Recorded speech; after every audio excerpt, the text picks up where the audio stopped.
The UFC is back in the UFC picks this Saturday night. This card is supposed to be in London, England, but now we get Brunson and Darren Till. This Saturday, it's a 10-fight card. Tom Aspinall and Sergey Spivak will serve as your co-main event fight.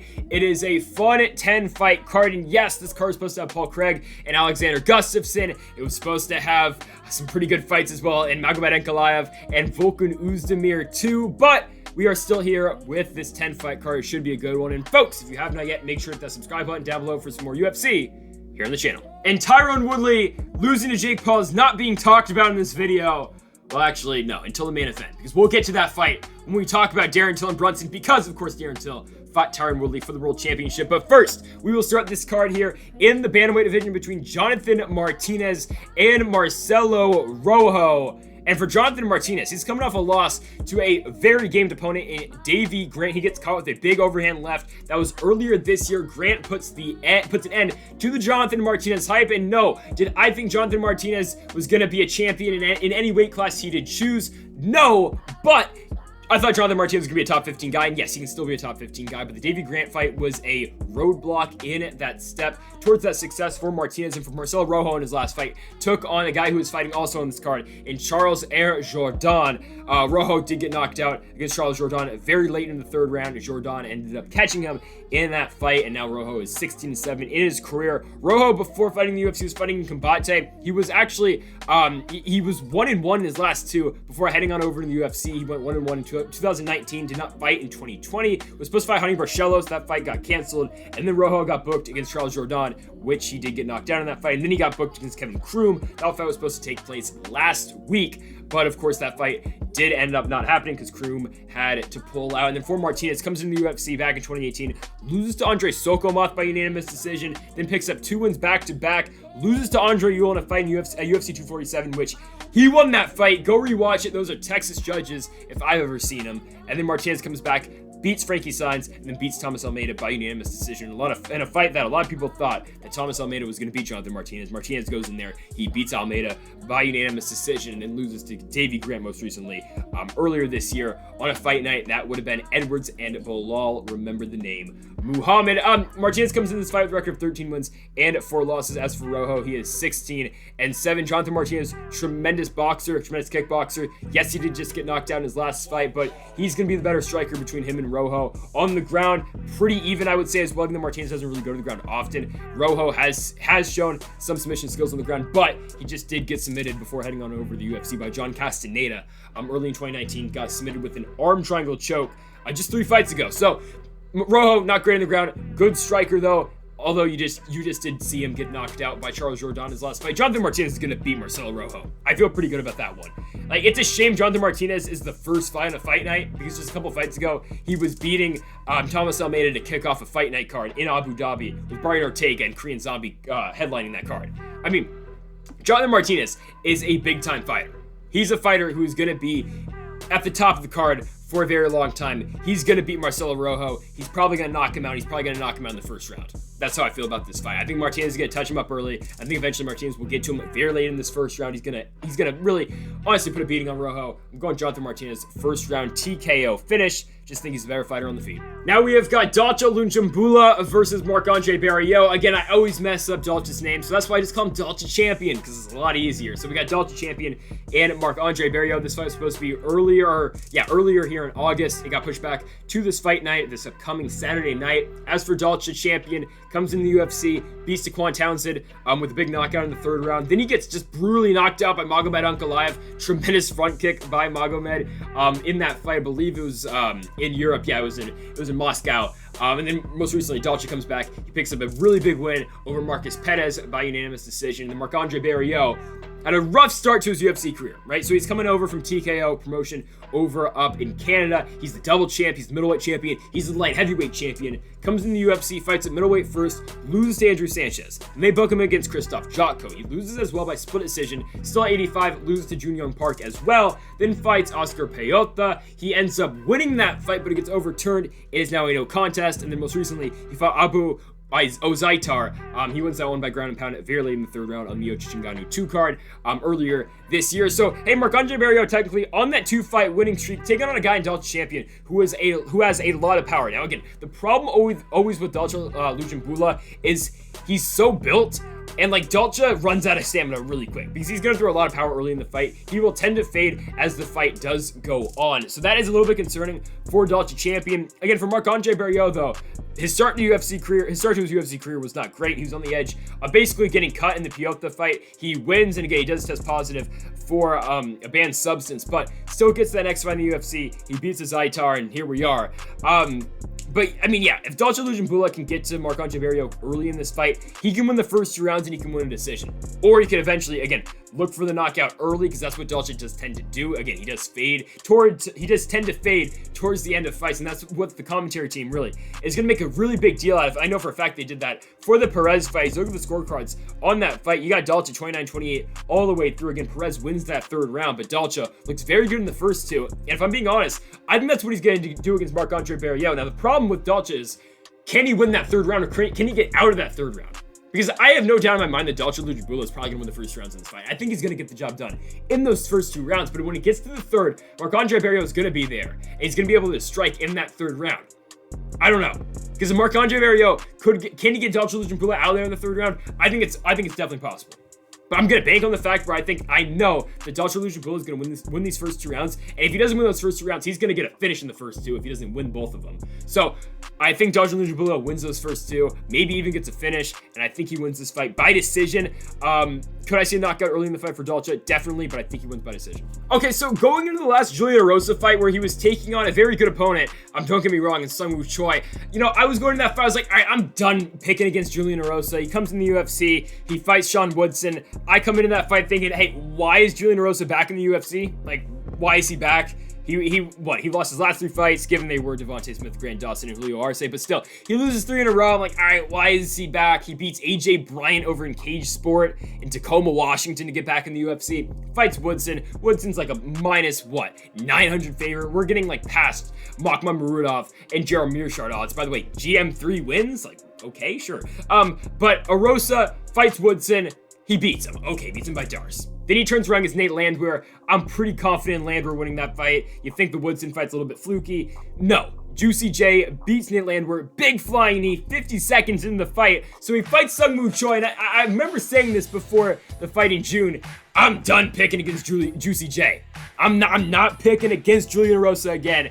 Same thing I said about Giga Chikadze. Even though I only picked against Giga Chikadze once in my life, but still, I'm done picking against Julian Erosa. Sung Woo Choi goes in there. He flatlines him a minute 30 into that fight.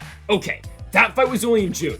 A little bit concerning considering it's only been 3 months since Erosa just got knocked out, and now he's taking on an opponent in Charles Jourdain. Charles Jourdain does not play around. This man will go in and he will get finishes. He comes in the UFC, okay, loses to Desmond Green, picks up a tremendous win over Doo Ho Choi. I keep speaking highly of this win for Charles Jourdain. It's an incredible fight, and it's an incredible win. Not many people have seen this fight, considering it was very early in the morning. It was over in Busan, Edgar and Korean Zombie. It's early in the morning, my time. Jourdain goes in there, fight of the night. He puts away the Korean Superboy, and then he beats him. In the 2nd round by TKO. It wins fight of the night. It's a tremendous fight. So what does Jourdain do after that? He takes on Andre Touchy-Fili. Over in Vegas, Calvillo. Close fight. Fili barely wins. So then Jourdain gets into a very close fight against UFC newcomer. It's Joshua Kulibao. It's a split draw. I thought Jourdain won the fight, but that's all right. Then he fights Marcelo Rojo, who again was in the first fight of tonight's card. Jourdain comes in there. He knocks him out in the 3rd round late on the Edwards Muhammad card. So where are we now at with Jourdain? He's on a 1-fight winning streak, 2-fight unbeaten streak, as the UFC will like to say. And Erosa just got knocked out 3 months ago. I'm not going by, I'm not picking against Julian Erosa again, because I'll be honest with you, I'm probably picking against Julian Erosa in this fight. Now, how does Erosa have the advantage in this one? It's on the ground. And yes, Erosa will go in there and he will strike with you. That's what he did against Sean Woodson eventually. Woodson took the fight to the ground. Erosa finishes him down there with the Darce choke. Jourdain is not going to be looking to take down Julian Erosa. That's not going to happen. If anything, Erosa is going to try to take down Jourdain, which I can see happening, obviously. But Juicy J is not afraid to strike. You saw in the Landwehr fight, lands a perfect flying knee, and then you saw in the Sung Woo Choi fight. Well, he just was on the wrong end of a spectacular knockout by Sung Woo Choi. Jourdain is a brawler. He's going to come in there. He's going to throw a lot of volume.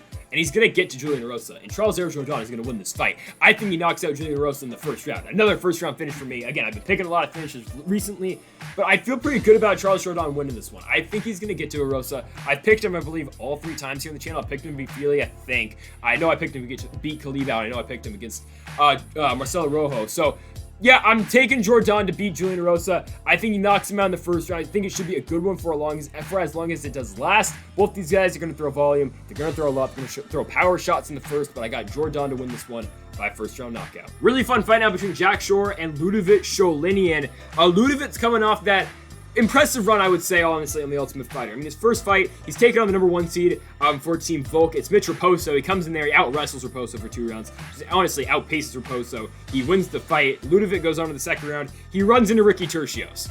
And hey, if you watched my video last week, I told you that Tercios and he stand was going to be a war. It was going to win fight of the night. It was going to be the best fight in the card. Those 2 guys get into nothing but great fights.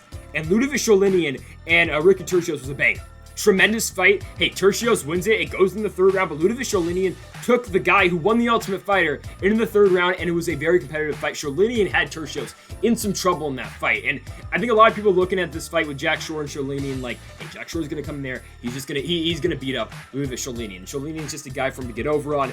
I wouldn't say that, honestly. And, okay, Jack Shore's last fight, how the hell that was a split decision against Hunter Asher, I don't know. I mean, 2 judges have that one 30-27 for sure, and then one of them has it 29-28 for Hunter Asher. What fight were you watching? It was probably Chris Lee. I'm not going to go check, but it was probably Chris Lee. Or it was Adeline Bird, I believe, is the other crappy judge. I mean, they're all bad. Sal D'Amato sometimes is crap, too. But Camijo sometimes is bad, too. They're all horrible in Nevada. But Jack Shore wins that one by split decision. Before that, he beats Aaron Phillips, who's got to fight Chris Monsigno in a couple months. Like, okay. And then Shore comes in there before that, picks up the win in his UFC debut over in Denmark. And before that, he was the Cage Warriors Bantamweight champion over there, of course, in Wales. So, Jack Shore, he is undefeated. He's 14-0. Ludovic Sholinian at 9-1-1. I'm not completely sure if I have the odds correct here on the screen. I got the odds pretty quickly. Again, this fight was just announced, I believe, a couple of days ago. There was no official odds and best fight odds, so I just took them off Tapology. I don't believe these are entirely correct. I have plus 185 for Ludovic and currently a minus 230 now for Jack Shore. I don't know if those are entirely correct. Might be different on the screen right now. I don't know, but if it's minus 230 on Jack Shore, I would jump all over that. But Jack Shore, again, he had the split decision fight against Hunter Asher. That fight was not close. It was 30-27 for sure. I don't understand the scorecards in that one. And then for Sholinian, again, we didn't talk about his career before the UFC. Not the best levels of competition. He comes in the Ultimate Fighter, though, off a split decision win over on LXF4. It's a fight card in Burbank, California. Spike Carlisle was on it as well. He picked up a win by KO in the first round.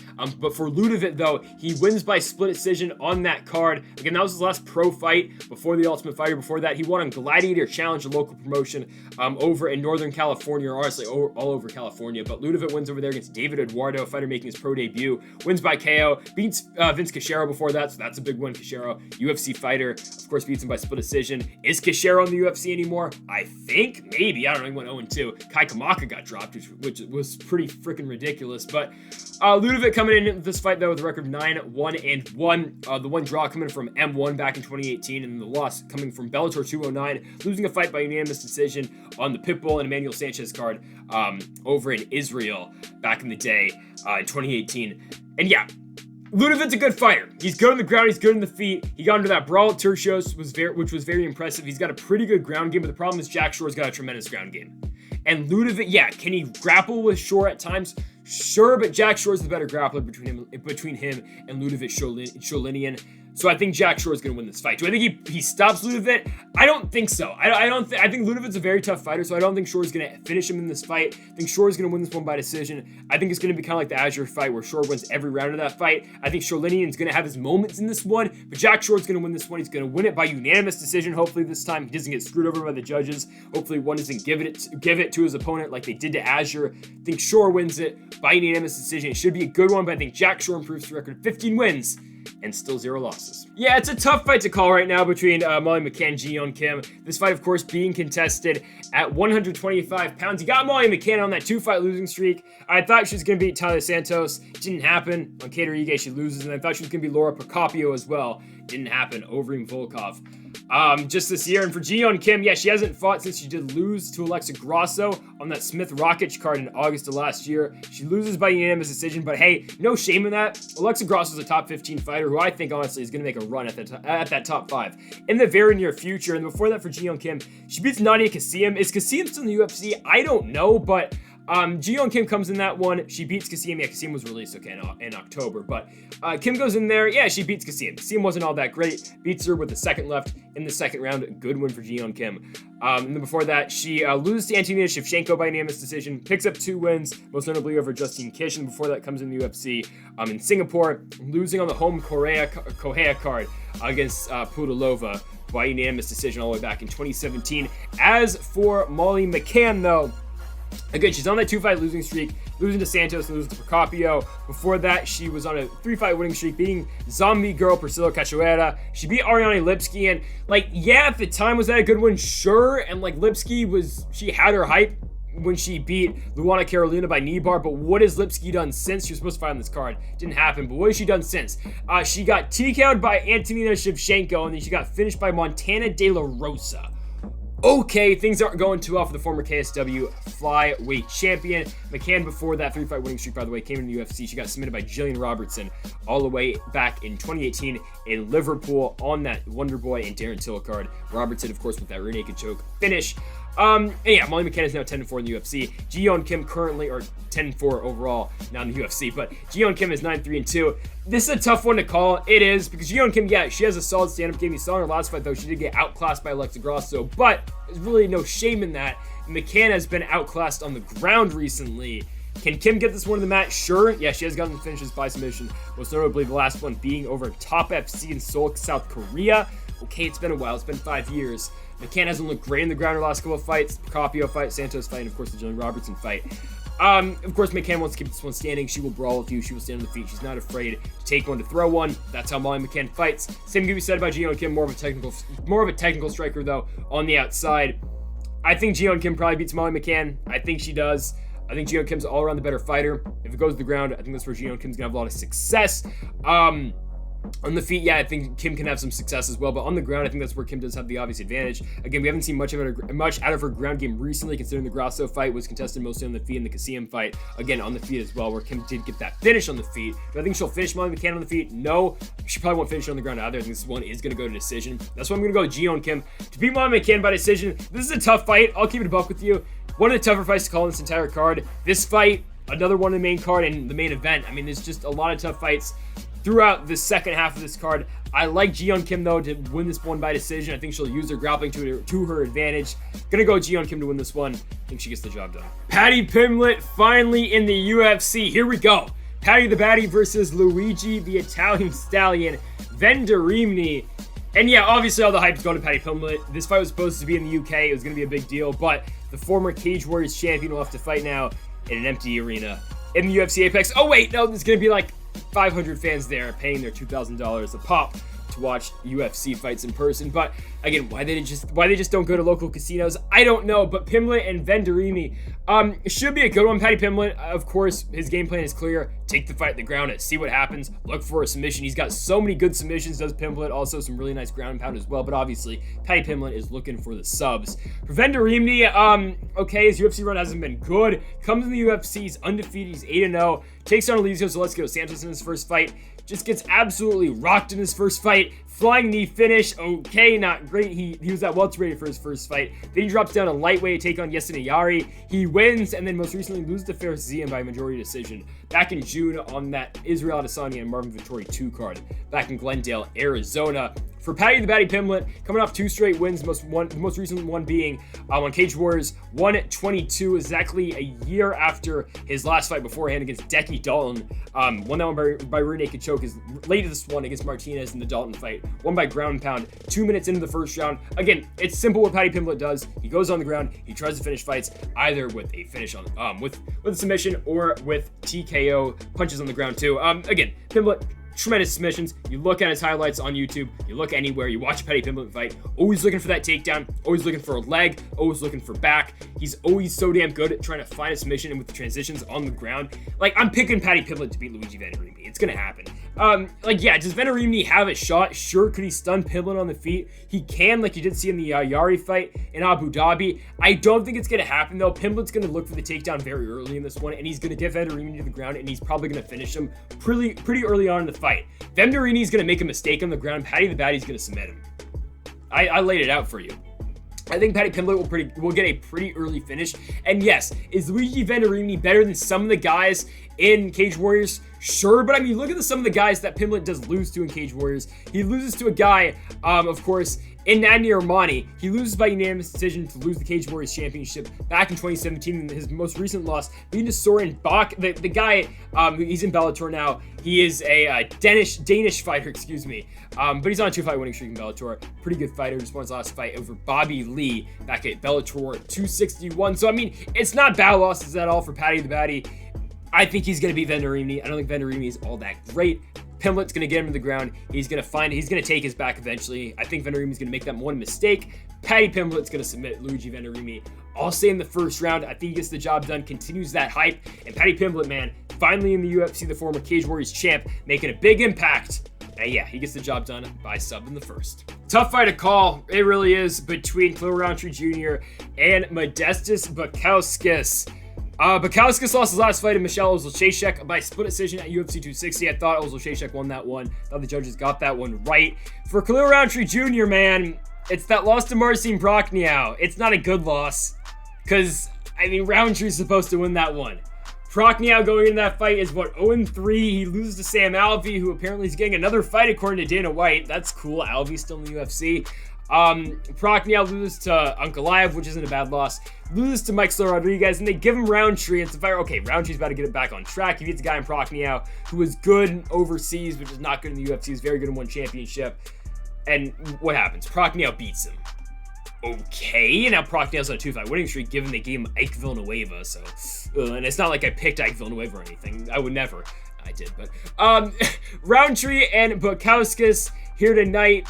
Yeah, Rountree before that fight against Prachnio, he lost to Ion Kutelaba in Copenhagen, Denmark on the Hermansen Cannoneer card. TKO finish for Ion Kutelaba in that one. Before that, for Rountree, beats Eric Anders by unanimous decision. Loses to Johnny Walker on the Magni Ponzinibbio card. Beats Johan Saki on UFC 226. It was that weird fight that was on the main card. UFC was hyping up Saki because he was a pro kickboxer, of course, former K1 guy. Comes into the UFC, beats Henrique de Silva. Then he loses to Khalil Rountree Jr., and we haven't seen Gohan Saki since. So, Rountree, by the way, before that, came into the UFC through The Ultimate Fighter. Had some competitive fights, beats Paul Craig, fights Ozolszejczyk, which he loses, but then he gets overturned. Then, of course, the Saki fight, and the rest is history. Bukauskas has looked okay in the UFC. First fight, he was actually the Cage Warriors light heavyweight champion. Coming to the UFC, fights Andris Michailidis. He beats Michailidis. It's that weird fight at the end of the first round. Bukauskas hits him with those downward elbows. Of course, they were legal, but Michailidis kind of falls back. He's leading him back against the fence when he's seated. They open the octagon door on him, so Michailidis just kind of falls out the octagon. I mean, yeah, they probably should have stopped the fight, but I didn't really think he was too out of it. I think they just kind of tricked him by opening the door. Bukauskas wins by TKO. They book him against Jimmy Crute. Just wasn't fair. Crute knocks him out early in the fight in Abu Dhabi. Then he turns around. He goes on to fight. He fights Ozolszejczyk. I picked Michelle Ozolszejczyk to win that fight. Worked out for me. Split decision loss for Bukauskas in that one. And now he takes on Khalil Rountree Jr., who, let's be honest, has not been impressive at all recently in his fights. Same can be said about Bukauskas, honestly, but still didn't look great in the Jimmy Crute fight. Really couldn't didn't get started in that one. The fight only lasted 2 minutes in the Ozolszejczyk fight. Just lost by split decision. Yeah, and Rountree, the Prachnio fight just sticks out, man. I'm going Bukauskas. And yeah, I'm not, like, again, don't put money on this fight. This fight could go either way. This is one of the closer fights in the card for me, honestly. I said how the Molly McCann, Gio, and Kim fight's close. The main event's close, and another fight on the main card is very close for me. That's that fight on the main card. It's this one with Rountree and Bukauskas. I think Bukauskas is just a little bit better on the feet. I think he is. Rountree, yes, does he throw a lot of power shots? He will. He will tend to fade towards the end of fights as well. You saw that in the Prachnio fight. I think Bukauskas is going to get to him. I think Bukauskas is going to win unanimous decision. I don't think he puts in, I don't think he finishes Rountree in this one. I just don't think he does, but I think Bukauskas probably wins 2 and 3. I think Rountree probably comes out to a fast start. He will win the first round. I think Bukauskas stays out of trouble, stays out the power shots that Khalil Rountree Jr. will throw in the first. Bukauskas wins rounds number 2 and 3. And I think he improves to a record of 2 and 2 in the UFC with this unanimous decision win. Alex Morono and David Zawada now. Morono coming off that huge win over Cowboy Cerrone, and for David Zawada losing a very close split decision loss to Ramzan Ameev back in Abu Dhabi in the Holloway Cater card to kick off 2021. Morono, before the Cowboy fight, though, took on 2 legends of the sport. 2, maybe Hall of Famers. We'll see if Pettis gets in. He should. Anthony Pettis losing by unanimous decision last fight of Pettis' deal on Thompson Neal late in December of 2020. Morono loses. There's no shame in that. Comes in on short notice. He knocks out Donald Cowboy Cerrone, and damn it, that should have been Cowboy versus Diego Sanchez. Nothing against Morono. I'm glad he won that fight, but if Cowboy beats Diego Sanchez, maybe the narrative of Cowboy being washed up changes, because maybe it buys him 2 more fights in the UFC. I'm a big fan of Cowboy. It sucks to see him lose. But Morono beats Cowboy in that fight. Good on him. Cowboy's probably going to get 1 more, and then he'll probably be done. Screw it. Have him fight Tony Ferguson. I don't know. But Alex Morono loses to Anthony Pettis before that. He beats Reese McKee. McKee is now fighting, I think he's back at Cage Warriors, if I'm not mistaken. I know he got cut from the UFC, and I believe he does have a fight scheduled. But yeah, Morono beats Reese McKee back on Felder dos Anjos in November. Before that, he gets knocked out by Chaos Williams. That was a quick fight. Chaos Williams knocks him out in 27 seconds. Before that, Morono comes in, beats Max Griffin, beats Zach Otto, beats Song Kinnan, loses to Jordan Mann, beats Josh Berkman, loses to Kata Nakamura, has a no contest against Nico Price, where he eventually, again, he got knocked down in that fight, got overturned due to the weed. And then before that, for Morono, he won his UFC debut 2 in a row, Kyle Noak, and then a win on the Van Zandt Waterston card in Sacramento, California. Yeah, Morono's been fighting the UFC for longer than I thought. Since January of 2016, January 2nd on the UFC 195 card, early on in that year, Lawler and Condit. And he, again, fought in Legacy beforehand, was the Legacy World Champion in 2015 with the win over Derek Krantz, future UFC fighter as well. Krantz now at the UFC after those 2 losses. I believe he won on Dana White looking for a fight, if I'm not mistaken. I think that's where he got the contract. And yeah, if you're interested in Derek Krantz, he just won his last fight in AKA 14 in Louisiana in April of 2021. Didn't know that happened. But yeah, Morono's 19-7, and his opponent, of course, is David Zawada. Zawada comes in the UFC from KSW. He fought for the KSW World Championship in the past. He did lose that one fight, given it was in 2014, but he comes back to KSW, racks up a couple wins, comes in, loses to Danny Roberts, very close fight in Hamburg, Germany, wins Fight of the Night on Shogun Smith. Does not get the victory, though, in that fight. They book him against Li Jingliang over in Beijing, China. He has to go to China to fight Li Jingliang, loses. Then he fights Abubakar Nurmagomedov, basically fighting for his contract. He comes in there, he beats Nurmagomedov, finishes him with the triangle choke in the first round over in Russia, wins submission of the night, or performance of the night. And then most recently, he loses to Ramzan Ameev in a very close fight by split decision. So Zawada coming to this one record of 17-6. He's 1-3 in the UFC, and you got a guy in Alex Morono, who has been fighting for a very long time in the promotion, 31 years old, for the Great White in Alex Morono. All right, I think Morono beats David Zawada. I think he does. Now, what does Zawada do very well? He got the fight to the ground. He was down. He was on his back in the Nurmagomedov fight. Locks in a triangle, submits him. But Zawada's normally looking to stand there. He's looking to strike.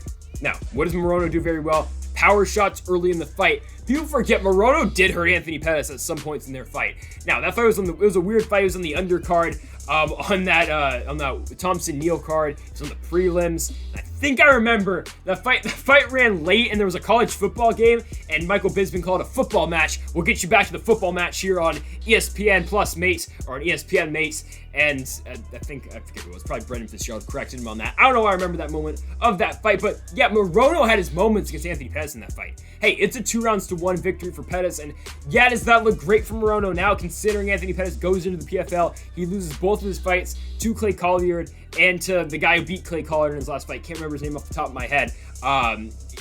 yeah, I don't know how Collard lost his last fight. That was ridiculous. But yeah, Morono losing to Pettis isn't great, but the Cowboy fight looked good. Now that fight was kind of sad to see, considering Cowboy again got knocked out. But I think Morono beats Zawada. I think he'll probably stop him with strikes early in this fight. I'll go second round knockout for Alex Morono. I'm not overly too impressed right now with Zawada in the UFC. Like, yeah, he caught Nurmagomedov in that triangle choke in the first round in Russia, but other than that, he hasn't been too great. I know he has lost twice by split decision. He's had 2 close fights in the UFC, the Roberts fight and the Amir fight. Didn't get the judges' scorecards in either of those, but I think Morono's the better fighter. I think he's a better striker. I think Alex Morono will finish David Zawada by TKO in the second round. I love this fight right here in the co-main event. It's between Tom Aspinall and Sergey Spivak, 2 top 15 fighters at 265.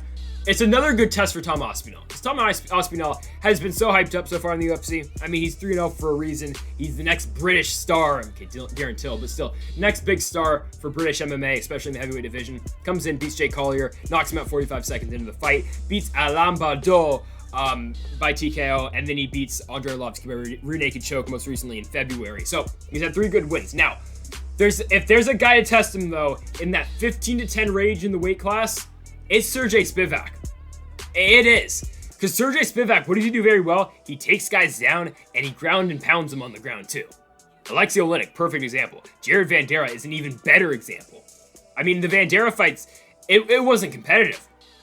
That was a Chris Taioni masterpiece in that one. Spivak's winning the fight. He takes down Vanderaa. He completely just keeps grounding and pounding him throughout the entire second round. And eventually, 4 minutes and 30 seconds into that second round, Chris Taioni finally thinks, oh yeah, I should probably stop this fight. He stops it, and Vanderaa takes an absolute beating. Now, Jared Vanderaa, solid fighter in his own right, but Spivak before that beats Carlos Felipe by majority decision, loses to Marcin Tybura by unanimous decision, who, if I'm being honest with you, Marcin Tybura is just a better version of Sergey Spivak, and that's no disrespect at all to Sergey Spivak, because Marcin Tybura, believe it or not, I think it's like number 6 in the world right now, which I never thought I'd be saying those words, but like Marcin Tybura, I think I said in my last video when I thought he was gonna beat Walt Harris, which he did, like Marcin Tybura is 2 fights away from a title shot, which is like really concerning. But hey, you go Marcin Tybura, but like if Tybura wins his next fight, which is like, I don't know, oh no, he's fighting Alexander Volkov. Yeah, if he beats Volkov, he's getting a guy like, I mean, I don't know, he's getting like a Derek Lewis next in the rematch, and if he beats Derek Lewis in their rematch, like,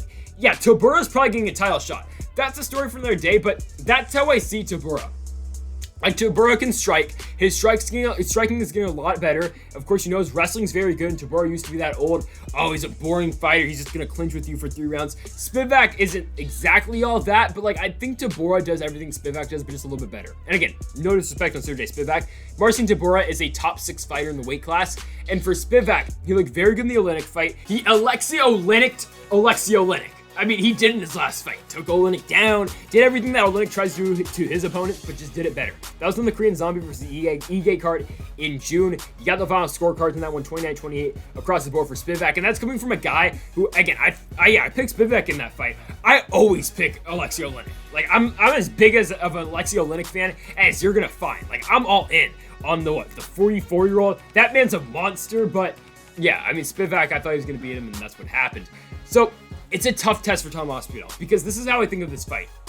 Can Sergey Spivak take down Tom Aspinall? I think he can. And if Sergey Spivak can take down Tom Aspinall, can he hold him there? Because if he can do those 2 things twice, like Sergey Spivak didn't win this fight. If he can take down Tom Aspinall twice in this fight and hold him for, say, half a round in 2 of those spots, Sergey Spivak is going to beat Tom Aspinall. Which is, yeah, it's tough to say, but like, I don't think people are giving Sergey Spivak a fair shot in this one. I think a lot of people look at this one, all right, Tom Aspinall's going to come in here. He's so hyped. Yeah, he's a 6'5" heavyweight coming from the UK. He's going to run right through Spivak. I don't think it's that easy. You got Aspinall right now as a minus 280. Like, I'm not saying I'm picking Spivak right now, but Sergey Spivak is a very interesting underdog in this fight.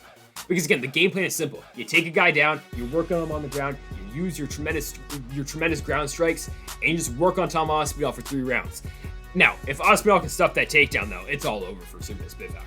I mean, Aspinall, the former pro boxer, given he only had 1 pro boxing fight, but tremendous striking. You know the background Tom Aspinall does come from. right, if he keeps his fight standing with Spivak, he's probably going to finish him. And yes, did he submit Andre Arlovski in his last fight? He did. Fight ended up on the ground real quick. Aspinall locks in a rear naked choke, no hooks. Arlovski just taps quick. He knows it's over. Tight squeeze by Aspinall. But that Lombardo fight showed the striking. The Jake Collier fight showed the striking. The fights over in Cage Warriors and Bama showed the striking as well out of Aspinall. He's a good fighter. Aspinall's a very good fighter, and yes, did I lay out the game plan for Sergey Spivak to beat Tom Aspinall? I did. It's 2 takedowns in 2 different rounds. That's how Spivak wins the fight. Do I think he gets those 2 takedowns? I don't think he does. And I don't think it's that easy. Again, if Spivak does land those 2 takedowns, he's got to hold him there. Tom Aspinall, very underrated Brazilian Jiu-Jitsu as well. He's a black belt in BJJ, and yes, I say this all the time. What does a black belt in BJJ really do for you all these days? It depends on what black belt you are, okay? Because Thiago Santos is a black belt in Jiu-Jitsu, and he's the same level of a belt in BJJ as Glover Teixeira, and you saw that fight. So, but again, Aspinall, black belt in BJJ, that still kind of means something. That does mean something. And Spivak's a good fighter in his own right. I think Aspinall, again, if he does get taken down, I think there are opportunities for him to get up. Obviously, if he uses transitions in the BJJ department, I think he can get up, uses get-ups, and I think he's going to be able to outstrike Spivak. So I'm going to go with Tom Aspinall. Do I think he finishes Spivak? Spivak's been finished once in his career. It was that fight where he got TKO'd early in the fight against Walt Harris over in Ottawa in the I Quinta Cowboy fight. I think Aspinall probably will finish Sergey Spivak. I think he'll get it done very late in that first round. I think you're going to see some wrestling early in the round by Spivak. I think Aspinall might even get taken down, but I think he'll get up. I think he'll really work the striking with Spivak, and I think he'll put him away with a very late first round TKO finish. Aspinall stays undefeated in the UFC, moves to 4-0, 11-2 overall. Again, one loss was a legal elbow, kind of like John Jones. So Aspinall's currently 13. Look for a top 10 opponent next for Tom Aspinall. Only but up for Aspinall in the future. I think he wins, and he wins by late first round TKO. So it is time for the main event of the evening. You have got Derek Brunson and Darren Till, 2 top 5 middleweights looking to get that title shot. Will they get it with the win here tonight? Maybe for Derek Brunson, if we are being real with ourselves. This has been considered really Brunson's last run at the weight class. Kevin Holland, I think that was Kevin Holland who said, hey, if Brunson wins this fight, the word is that Brunson's going to retire if he does lose to Darren Till. For Darren Till, he is number 7, but still, I mean, Darren Till, if he goes on a winning streak, he's always going to be in that conversation for a title shot. So you got Till, you got Brunson. They finally get their fight here tonight. Derek Brunson, again, is 37 years old. Darren Till feels like he's been fighting for forever. He's only 28 years old, and here we go. It is a banger. Derek Brunson coming off that big win over Kevin Holland. He gave out the game plan on how to beat Kevin Holland, and we'll see Kevin Holland coming back, training Summit AKA now. We will see how Kevin Holland does fighting against Kyle Dawkins. I'll keep it real with you. I think he beats Kyle Dawkins, but Brunson goes in there. He out-wrestles Kevin Holland for 5 rounds, even though he did get stunned once in that fight. It did get a little bit tricky for Derek Brunson. He's out-wrestling Holland. Holland puts on a really nice combo. Brunson gets wobbled. Eventually gets the takedown, but it almost went very bad for Derek Brunson in that fight, and how things would have changed definitely if Kevin Holland didn't land that knockout. But I think, honestly, Holland losing back-to-back fights to Brunson and Vettori might have been the best thing that could have happened to his career, because they give him kind of now a step back. No disrespect to Kyle Dawkins, but he takes on a guy in Dawkins now who isn't on the level of Brunson and Vettori, and Holland gets a lot of time to work on his wrestling. So before that for Brunson, though, puts an end to the Edmund Shabazian hype train. I like Shabazian. He's only 23 years old, so I don't think you should get down on this guy at all. I hated the matchmaking with him and Jack Hermanson. Yes, did Shabazian win the first round against Jack? He did. Didn't win the last 2 for sure. So I didn't like the matchmaking with Shabazian coming off the loss to Brunson, because he takes on a guy in Jack Hermanson who's, number 6? But still, Brunson beats Shabazian. He was the first one to do it. Before that, he beats Ian Heinisch at UFC 241. Beats Elias Theodorou by unanimous decision in Canada. That was a horrible fight, but Brunson won. Before that, got TKO'd by Israel Adesanya. That was the start of the Israel Adesanya hype train. Well, really the Brad Tavares fight, but still. Brunson loses to Izzy, loses to Jacare before that, beats Lyoto Machida in Sao Paulo, Brazil, beats Dan Kelly, loses to Anderson Silva. A lot of people call that fight a robbery. I thought the Spider won that one.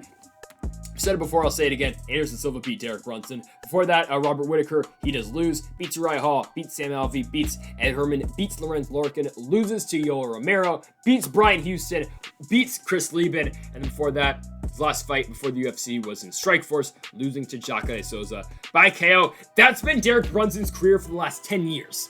And this guy's been fighting for a while. Made his pro debut back in Carolina's Summer Fight Series 1 in 2010 of May of that year in Wilmington, North Carolina. Of course, Derek Brunson, the former D2 NCAA wrestler. And yeah, of course, Derek Brunson's going to win this fight wrestling. If he's going to win this fight, it's going to be through that, right? It's going to be using his wrestling, kind of like the Holland fight against Darren Till, because we know how good of a striker Darren Till is. You saw in the Whitaker fight, Darren Till gave Robert Whitaker a run for his money. I mean, Whitaker wins that fight 3 rounds to 2. It's a competitive fight for Rob. I picked Till to win that fight. Whitaker gets the job done. Hey, he proved me wrong since he's gone on. He's beat Cannonier. He's beat Gaslam, and Whitaker versus Izzy is a tremendous fight, probably either in January or February of next year. But Till puts on a very good performance against Whitaker in that one. He stuns Whitaker multiple times late in that fight. It's a good fight. Before that, beats Kelvin Gastelum by split decision, gets knocked out by Jorge Masvidal, and then loses to Woodley before that. I mean, I really don't want to talk about Till's fights before the Gastelum fight, because that 170, Till was killing himself to get down to 170. It just wasn't good for him. He was very young in his career. He was putting on good performances, don't get me wrong, against the likes of Cowboy and Wonder Boy, and I still think Wonder Boy beat Darren Till. I'm going to say that, and I'll say it again, but Till gets that fight against Tyron Woodley. All right, he loses to Woodley. It's a Darce choke, or of course how our guy Snoop Dogg called it, it's the dart. But Darren Till loses to Tyron Woodley, and Tyron Woodley loses to Jake Paul. Now, okay, Jake Paul beat Tyron Woodley. He won 5 rounds in that fight. I had Jake Paul 5-3. I could see the argument for 6-2. Tyron Woodley's gonna fight Jake Paul again, probably. He's gonna get the tattoo on his thigh of I love Jake Paul. Hey, shout out to Tyron Woodley. He's gonna make bank off that second fight. I say they do it in St. Louis, but again, I don't make those decisions. But hey, Jake Paul beats Tyron Woodley. I can't believe it, because that's the same guy in Tyron Woodley where I saw that man knock out Robbie Lawler for the World Championship.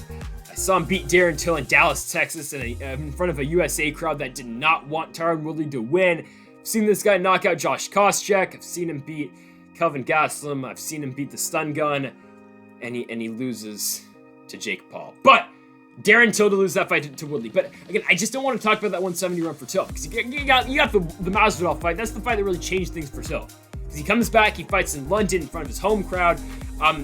He loses that fight to Woodley. It's a good fight. Again, he's from Liverpool, but still in front of his home country in England. He wins fight of the night in the Masvidal fight, but he just doesn't get the right end of the stick in that one.